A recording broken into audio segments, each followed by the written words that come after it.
Xitoydan tovar zakaz qilishni tezda o'rganmasangiz bo'lmaydi. Wildberriesga kirib o'g'limga shunaqa jiletka zakaz qilmoqchi edim.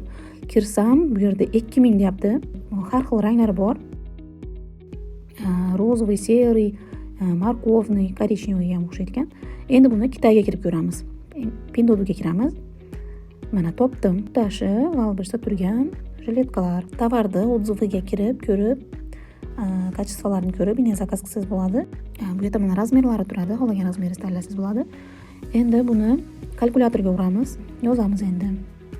26 ga 9 ko'paytiramiz. Hozirgi kurs bilan ko'paytirasizlar.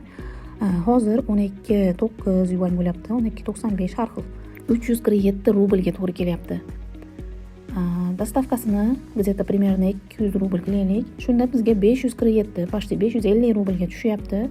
Wildberriesdan olganingiz yaxshimi yoki Xitoydan tovar zakaz qilishni o'rganib, o'zingiz uchun shunaqa farzandlaringizga shunaqa asal kiyimchalar zakaz qilib berganingiz yaxshimi? Mana даже boshqa magazinda 2,5 mingga, 2450 rublga ham bor ekan. Kanalimga podpisatsiya qilib, videolarimni ko'rib, siz ham shunaqa zo'r kiyimlarni arzon narxda sotib olishni o'rgansangiz bo'ladi. Sizdan faqatgina podpiska va like, mendan esa yangi videolar.